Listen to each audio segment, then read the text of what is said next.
Okay, we're going. Good morning, everybody. Just to let you know, we are recording this on the, check my watch, the 21st of May, because there may be things that Hilary and I talk about today that change over the next few days and the future weeks. So just to be aware of that. I'm really excited today because I've got a dear friend, Hilary Hall, the CEO of the NHBF, has agreed to be interviewed by me. Those members of 365 will know that we absolutely endorse with all our members that they should join the NHBF. The NHBF supports us with all the things we do in our industry from an overall perspective. They negotiate with the government on our behalf. They support us. They produce the most incredible legal support information for salons.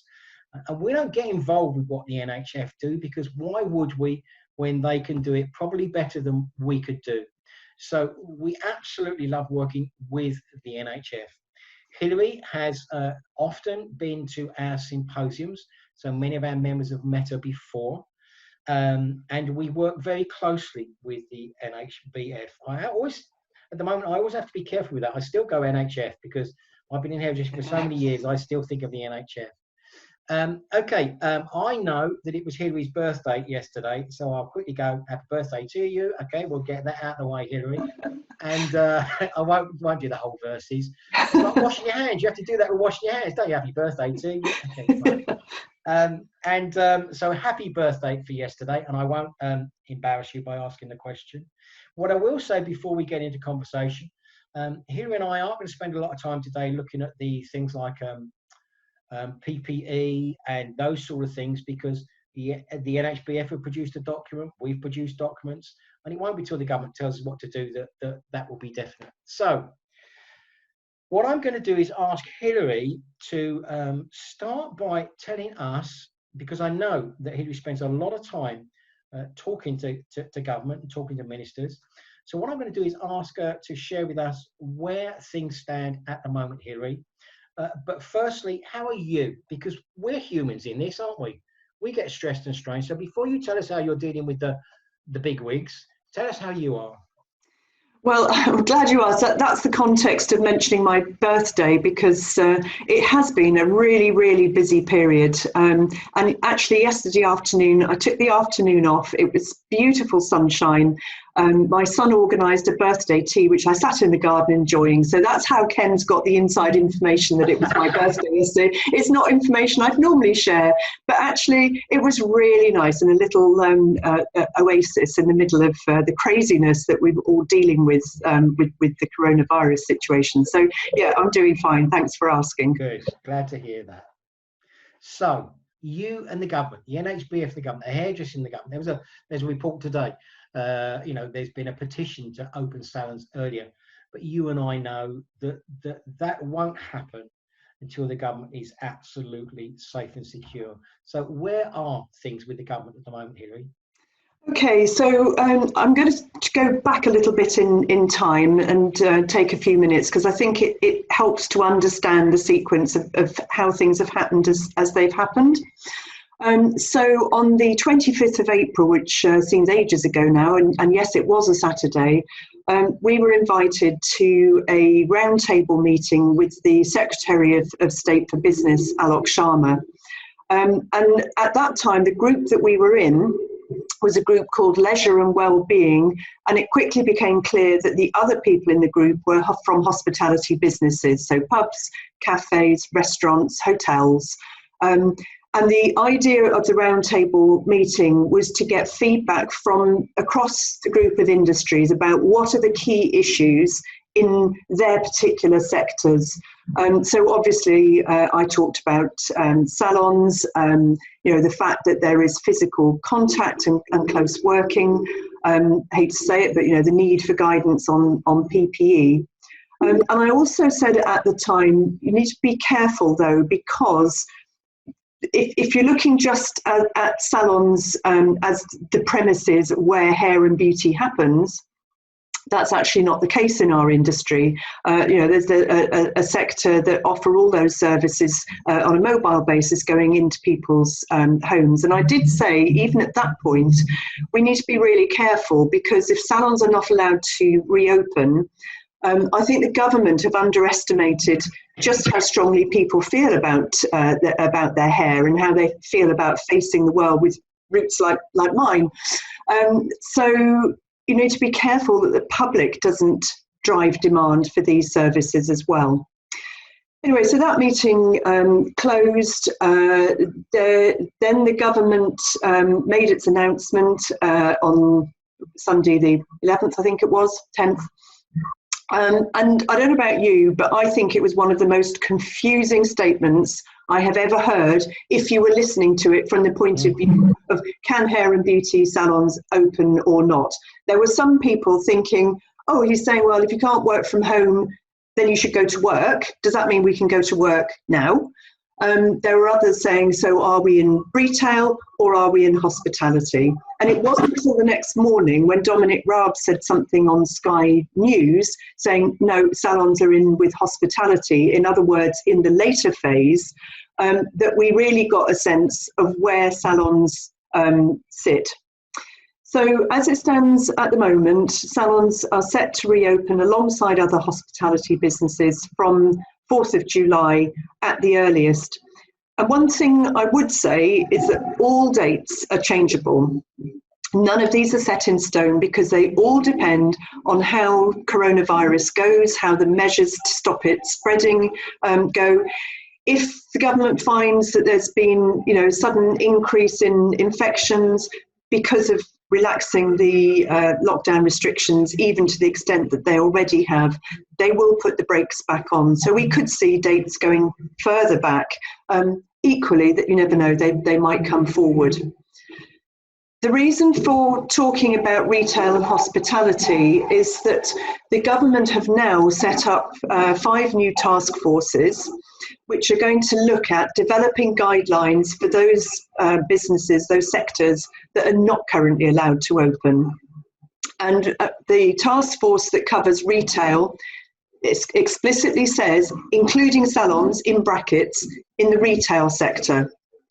So we have been backwards and forwards with the government trying to get clarification about where they see us sitting. And to be fair, we've not had any answers at all. But in the meantime, last Friday, Wales published its plan for lifting lockdown restrictions and put salons in with retail. What Wales haven't done is given any dates at all for which phases might be going live at which time. So there's no dates at all in the Welsh plan. The Scottish plan is due to be published today, so I'm glad, Ken, that you mentioned the date, because so far it's not been published, but we're expecting it sometime today. And again, we don't know where Scotland is going to put salons, so it is a confusing situation. So what have we done about it? At the end of the day, the NHBF is here to support our members. Being brutally frank about it, it's our members that pay our wages and pay for all the work that we do. So it's really important that we know what our members want. We get thousands of comments on social media. We've seen them all, and we know there's really strong views either way. So we've asked our members, we haven't published the results because the survey hasn't yet closed, but from a very quick look at the responses, more feel that the hospitality sector is the right place for salons to fit than retail. But we also asked questions, 2 key questions. The first one was, had they seen the NHBF guidelines? And therefore, how well prepared did they feel for reopening? Because the whole point of issuing the guidelines now is that, we don't know dates. So why not use the time between now and whenever the date is to get ahead and get prepared? So that was why we issued our guidelines. Normally, we would have waited till we'd had government guidelines and all of that, although government guidelines tend not to be very detailed. But in this case, we felt it's far more helpful to help salons to prepare. So when we asked the question, how well prepared do you feel? Well over half said they felt okay, as well prepared as they thought they could be. And about another quarter said they felt very well prepared. So, as I say, it's early doors because the survey hasn't closed, but it's giving a strong indication to us that regardless of when the government says they can open, salons are using this time and preparing. We also asked the question, how do you feel about reopening? And we gave a list of options, and one of them is, opening as soon as possible. And there was strong support for that, but with the caveat, we want to open as soon as possible, and the possible is when the government tells us it's safe to do so. Because equally, and I completely understand the reasons why, there are plenty of salons that actually are very nervous about going back, particularly, if you've got family members who are vulnerable, or your clients are elderly or in vulnerable groups. Of course, people are worried about risk. We've been in lockdown for so long. The world outside feels a bit frightening. So there were people who were also saying, actually, it was a smaller percentage, but actually they wanted to open as late as possible. And some even said that once the government gives the go-ahead, they may still delay opening. And of course, that is every salon's choice. They don't have to reopen when the government says that they should. And that's what I would say to every business. Take the guidelines, apply them to your business, because every business is different. You will know what works in your business, and reopen, of course, as soon as the government says you can, but reopen when you feel it's safe to do so. And I imagine, Ken, that's the kind of advice you're giving to your members as well. Yeah, and people are, as you said, some people are chomping at the bit, but equally, I've had members, I've been holding meetings, Zoom meetings with our members, and I've had some members in tears this week. Yeah. I've had people that have been going through roller coasters. I shared with them a story at the weekend, which will lead to a question later.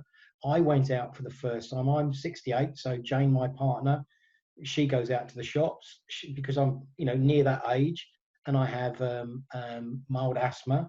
So she's keeping me out and safe. And I went out for the first time to B&Q's, wore a mask, and I was very apprehensive and very unsure when I went out. And we'll discuss that later about, when people get back into the salon. But I think people should be wary of going back too soon. The thing that worries me is when you see these photos. Today I picked up the newspaper of what happened yesterday in the sun. Brilliant sunny day, everyone floods to the beach. If we're not careful, the government are going to go, whoa, you're being stupid. Yeah. Stop. And they'll lock us down again. And there will be nothing worse than coming out of this and then having to go back into in again. That will totally mess us up. Yeah. So I think getting the timing right is crucial. Yeah. And I know what you mean about going out. I did the same thing on Saturday. It was the first time I'd driven a car for 7 weeks, so it felt really fast. Got used to life at walking pace. I went and met my daughter for a socially distanced walk, and I felt like Rip Van Winkle, coming awake after all this time. Oh, there's people out here, and the trees have all got leaves on, and the flowers and things out. So I'm sort of making light of it, but I don't underestimate. It is a big deal returning to the outside world. Now we know that there's, nasty things lurking out there. Well, Jane and I go for a walk every morning. There's an old RAF aerodrome near us. I live in Kenny in Surrey. There's an RAF aerodrome, and we go there for a walk every morning. And the roads around us are 20 miles an hour. So for the last 8 weeks, I've driven everywhere at 20 miles an hour. So when I went to B&Q's, I went at 20 miles an hour. Because I'm used to it, and it was really quite unnerving being back out on the roads. Yeah, it was weird. There's no traffic lights between me and the aerodrome. It's just a road, and suddenly there's traffic lights and junctions, and you think, "Whoa, I'm out of practice with this. We have to get back into that."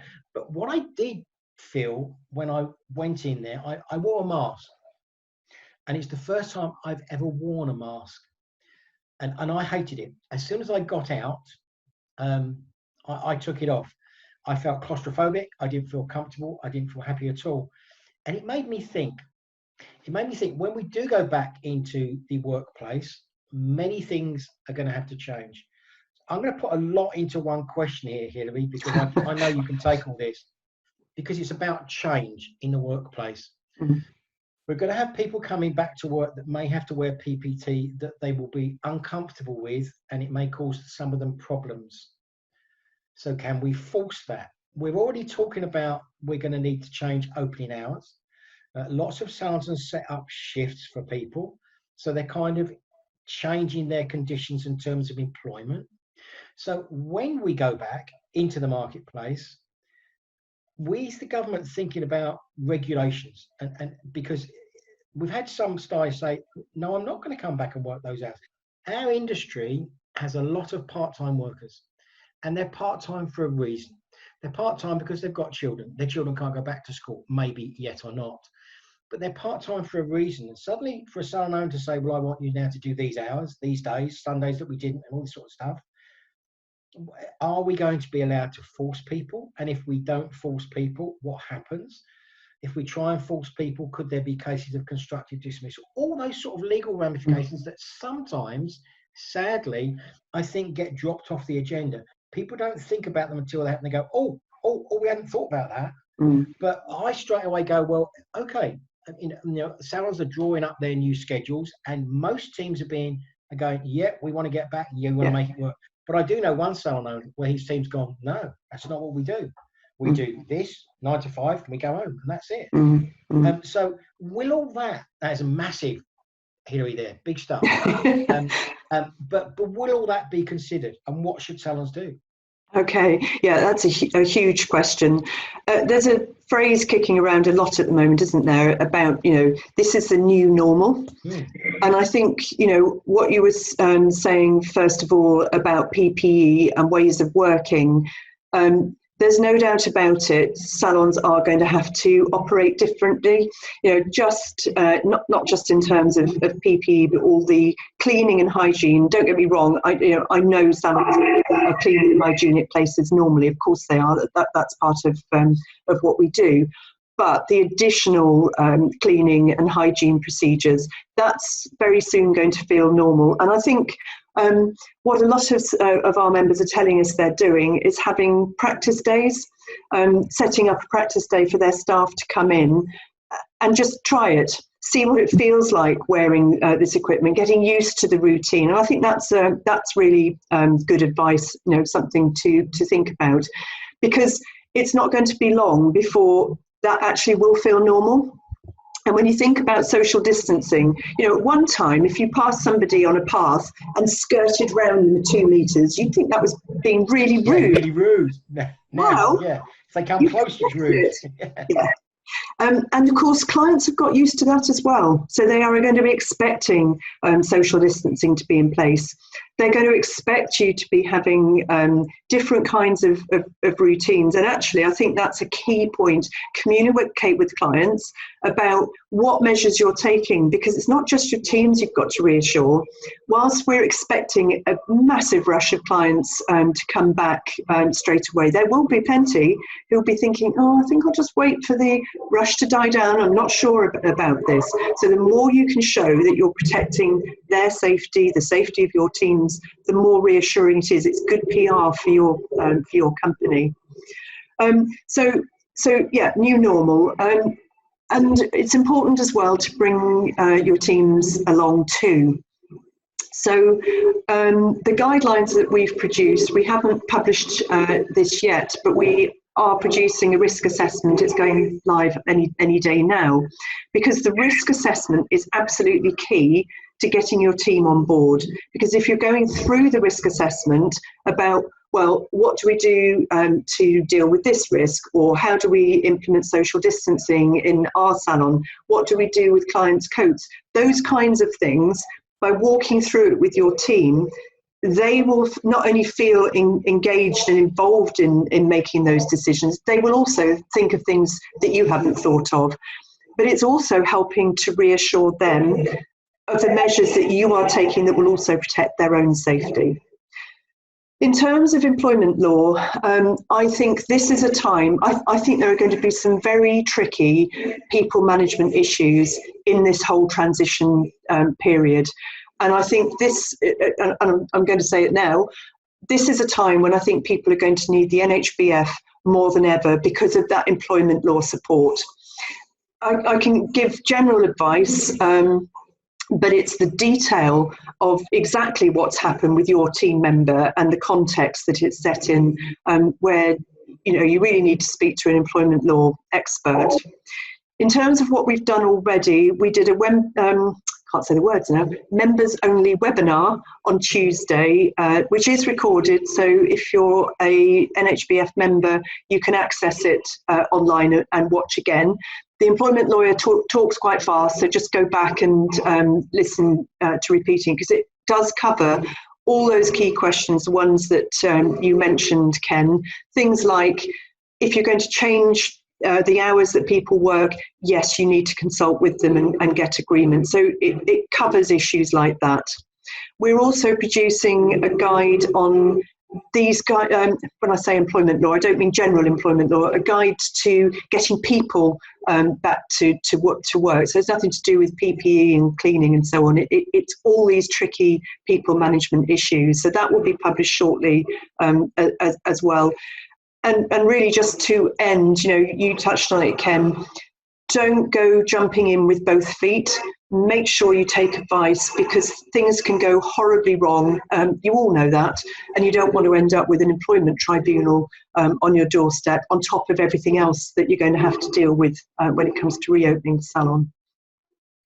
If I ask you nicely, we're classed as corporate members of the NHBF. Yeah. But we don't get access to all these things. If I ask you or Tina nicely, I want to ensure that we sing from the same song sheet as you, because we trust everything that you say. Will you allow us to have access to those documents so that when people ask us, we know what you're saying? I'd hate to conflict with you in any way. No, that's fine, Ken. Neither of those two I've mentioned, the risk assessments and the employment law guidelines, are published yet. Yep. But as soon as they are, we'll let you know and find out a way of sharing them for you. I mean, I can ask, we can make that work, can't we? Yeah. I mean, and the reason we're a bit hesitant about it, and this has nothing to do with 365, but on social media, somebody photographed our guidelines for reopening, which we had issued exclusively to members to make sure they had an advanced preview and didn't crash the website. Posted 18 photos, every single page of the guideline on social media. So that's what we're up against, and why you might seem a bit hesitant. It's not 365, it's some of the others. Yeah, I understand that. I mean, I had that with someone shared a document from Sophia Hilton the other day. So I phoned Sophia Hilton up straight away and I said, look, someone shared this document. Are you happy for me to share it or not? Because I'm not going to share something that's not mine. We run businesses. We shouldn't do things like that. But the other people, I suppose, they don't understand and appreciate intellectual property. So they do these things. It's not right, and it starts the wrong things, because documents end up in the wrong hands. And quite often people will take a segment of a document that's totally out of context. Yeah, absolutely. And I've seen people go, well, yeah, but what about this? And you go, yeah, but that's out of context. Read this, and then that makes sense. Yeah. So that's always scary. An interesting question someone asked me, and this was about apprenticeships. Now, I know there was information this week came out from the government regarding changing apprenticeship end dates and all that sort of thing. And I don't want to get deeply into that, because I think that's an issue for the organisations that are involved with running the apprenticeships, not necessarily you and I. But I have had someone say to me, well, we've agreed to take some apprentices on when they leave school. Should we still take them on, or should we wait? And I hadn't thought about that. Of course, there are some youngsters that have already decided that that's going to be their career route when they leave school. So they've got a date booked, could be in June or July, when they would join a salon. Do you think it would be wise for a salon to take on an apprentice at the moment? It's a tricky one to answer in terms of if somebody is starting, is there a contract or an apprenticeship agreement in place which might change that? It's going to be a difficult time for salons reopening, and taking on extra commitments, might be difficult. It's a hard one to answer. Legally, I would say check, make sure what your contract says, and what commitments you've actually made that you need to be holding on to. My view on apprenticeships, apprentices are the future of the industry, and at some point you will need those people. And I know it's going to be hard to fit everything in with all the other things that are happening in June or July. But I don't think it's time to cut back on apprenticeships.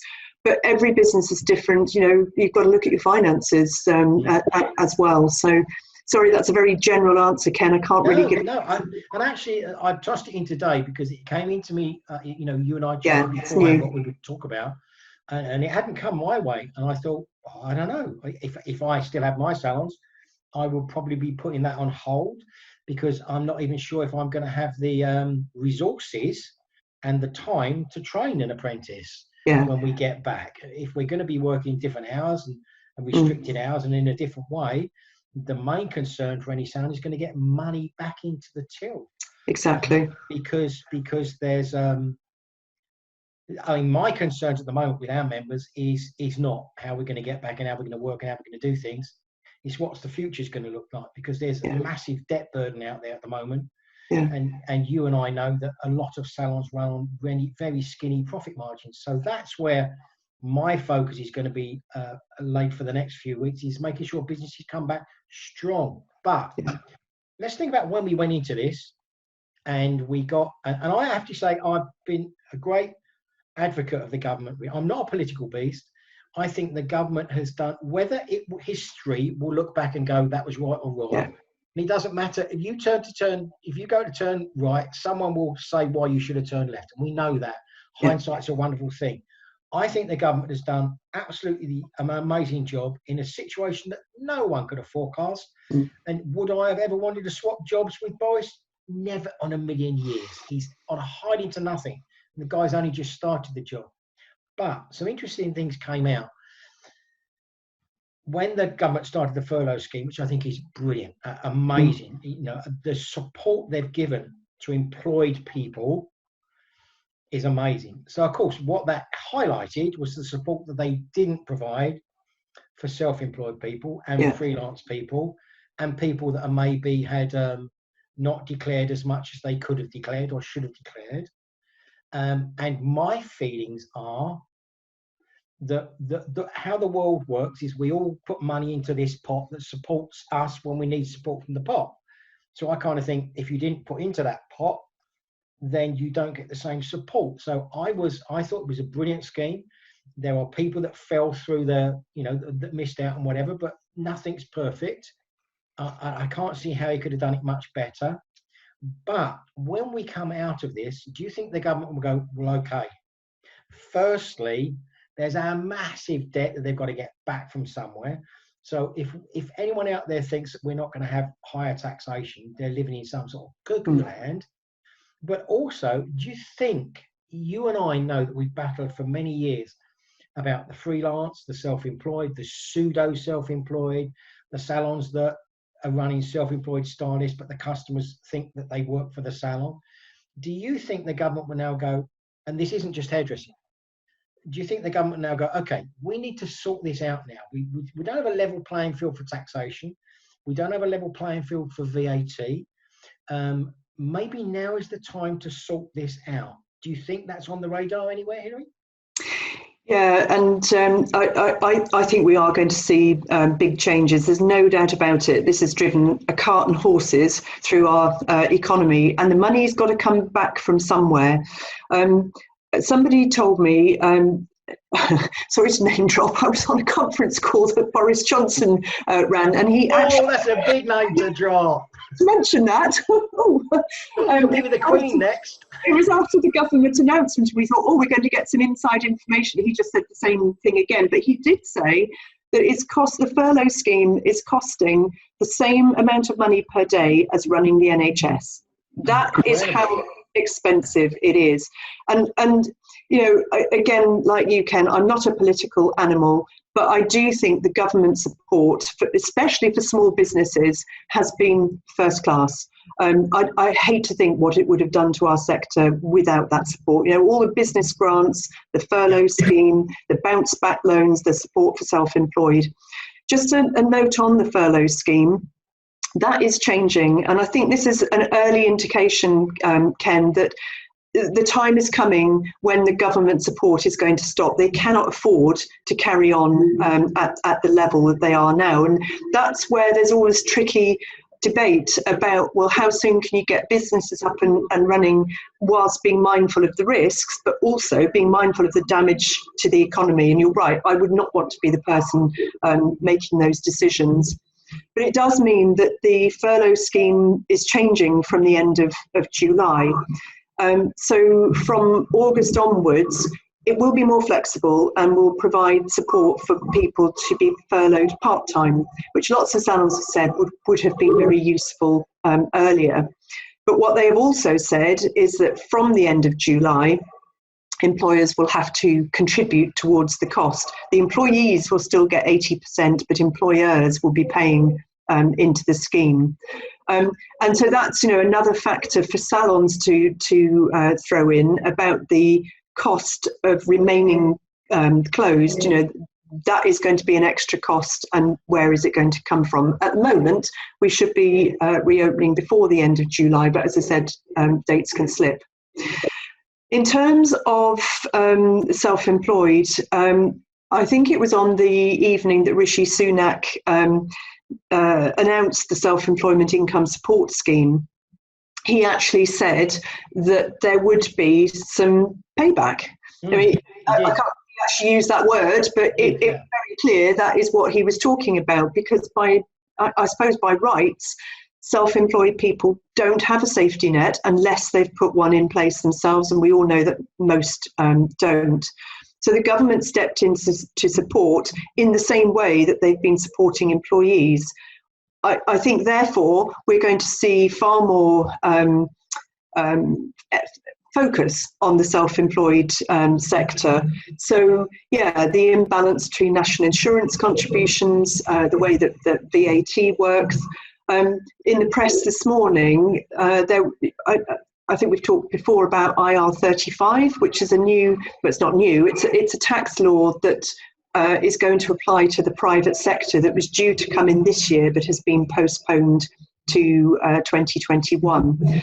And that will mean that contractors, unless they can, the company can show that they are genuinely self-employed, the company and the contractor will have to pay more in tax. And just this morning, it's been announced that having delayed it to 2021, coming into the private sector, and these are large businesses, not small businesses like salons, IR35 is going ahead in 2021.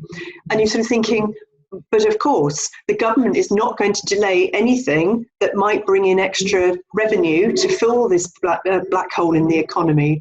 And I'm very sure that self-employed people will come under the spotlight. And I think also for many self-employed people, when we were literally shut down overnight, it was a really, really scary time. Where is, what are you going to live on? And until the government stepped in, I think there were a lot of people thinking, oh my goodness, being self-employed, just doesn't have the same protection that being an employee has. And I suspect longer term, people might be thinking, I never want to go through that again. Or if they stay self-employed, I think it's reasonable to expect that they will be asked to pay more. I think it's reasonable. And I know people will moan and complain and say they're taking bigger risks. I said to people at the start of this, when people started saying, well, as directors of companies and limited companies and all this sort of thing, and I said, well, yes. I said, but you chose to set up your business in whatever way you did because there were certain tax benefits to that. Yeah. So if you chose to take your money in dividends because you paid less tax on it, There has to be a point. You can't have, therefore, the same benefits as someone that has been paying a higher rate of tax. So I think this has kind of made people realise that maybe all these ways of running a business so that it's more tax beneficial to the person that's running it, maybe that's all the time now where we need to stop this. I know I made a video for some of our members specifically aimed at stylists, and I'm going to do another one when we know the opening date again. And one of the points I made there was, that the stylists that are employed now must really appreciate one of the benefits that we never believed would be a benefit. We've got thousands of stylists out there in the country sitting at home, earning 80% of what they normally get. They haven't got to pay to go to work. They can't go out and party. They can't spend money. They're probably better off than when they're going to work. And that's going to be one of the problems, is getting these people off their bodies back into work. Because it's going to be a shock to the system. But I absolutely think it will change. It absolutely will change. And we talked about that at the last symposium, didn't we? That, I feel that salon owners probably don't talk enough about all the things that you get as an employee. People are very easy to look at, the grass is greener on the other side of the fence, but actually holiday pay, maternity pay, sick pay, all of the things that kick in and have kicked in through this crisis because you're an employee. I think it's worth reminding teams of that, because it's a tough old world out there without that support. It is, which leads us to the next point.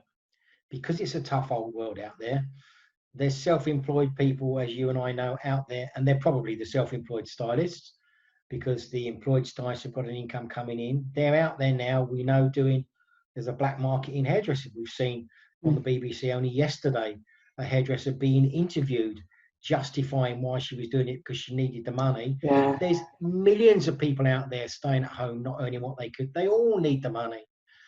So this black market that's going on at the moment, and one of our members actually sent us a picture of a mobile barbering shop that was set up in the back of a van that was in a street, men going in and out of it, having their haircuts.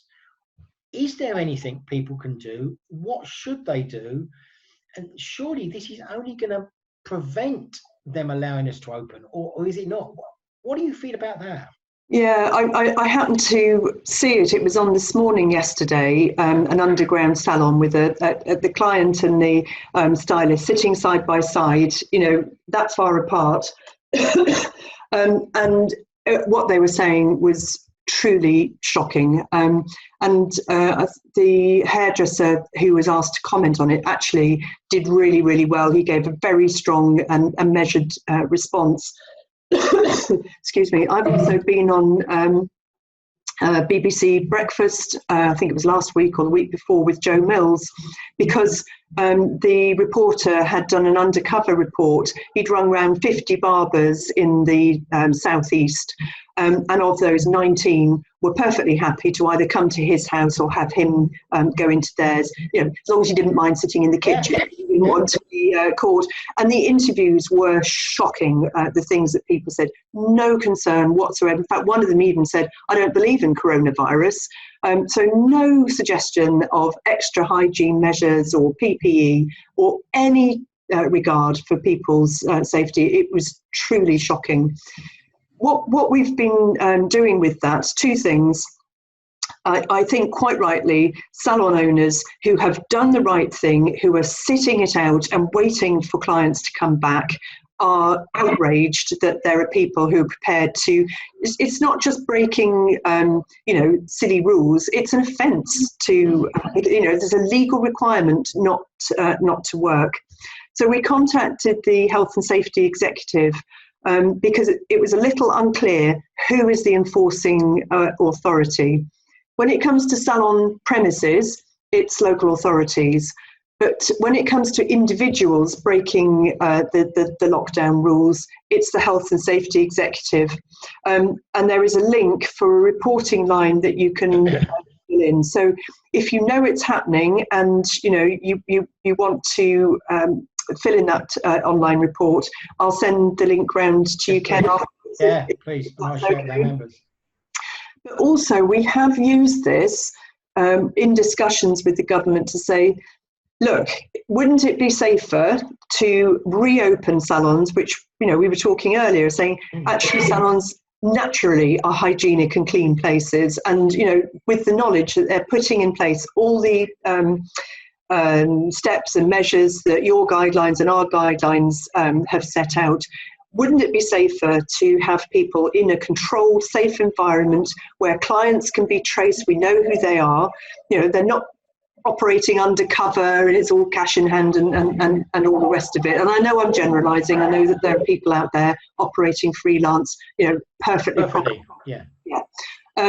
Wouldn't it be better to have a managed and controlled working environment rather than people traipsing in and out of vans or in and out of homes, in and out of care homes, in and out of hospitals?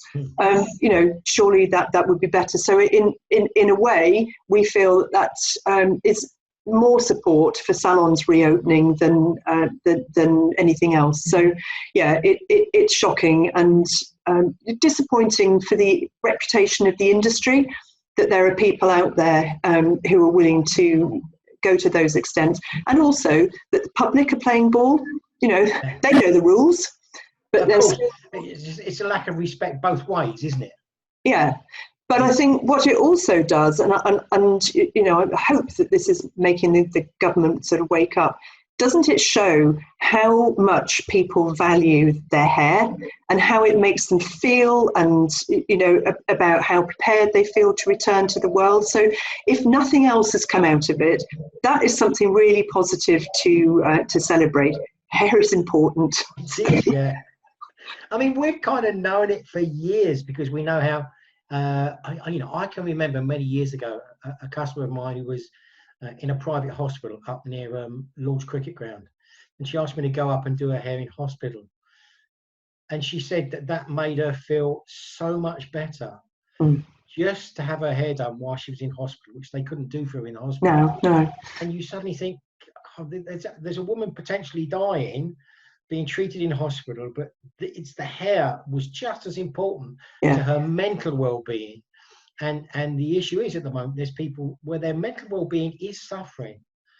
So yes, it is important. So no, we shouldn't be trivialized as an industry. But then I also, you know, I've said before, we've poked sticks in our own eyes by undervaluing what we've done for many, many years. You know, so I, you know, we're to blame for this as well. Because I think sometimes in the industry we undervalue ourselves, so maybe we should value ourselves more. Hilary, we have talked for an hour, ages, right? And we could carry on. What I would rather do, and we'll finish once I've pushed stop record. We'll catch up. But if the lockdown carries on until to July, would it be possible for us to catch up again nearer that date? Yes, of course, I'd love to. Yeah, more than happy. As I said, and I mean this truly, I think that speaking to someone like you is so important because it's a totally different perspective on things. And we can all talk around, you know, what we're going to do in creative, but actually, at the end of the day, my biggest concern is that businesses go back and are financially secure. Not when they go back because they've been carried through this, but they carry on to be financially secure. And you and I know that there are many businesses out there that were barely making a living before they went in, and they're going to be in dire troubles when they come out. Once the initial tsunami of business has changed, I hate to say this, you know, there could be even a loss of some clients because there are clients that have gone to home dyes and they're using box colours. And as much as we bat against them, well, I know a couple of women that have used box colours and got great results. So we have to think of what we can do as an industry to make sure people come to us for more than just having their roots touched up. So we have stuff to do. So Hilary, is there anything you'd like to say today? I'm going to rope you in again in the future, if I may. Is there anything you'd like to say today before we kind of wind up for today? Yeah, well, you know, just finally, thank you very much, Ken, for inviting me along, and you know, really enjoyed our chat. I always do. It's great to catch up. And I guess final word from me: good luck to everybody who's on this this session. It's challenging times ahead, but exciting, isn't it? Isn't it great to get that sense that, you know, getting back, seeing your businesses coming back to life? All the very best. Hope it goes well. Thank you very much, Hilary.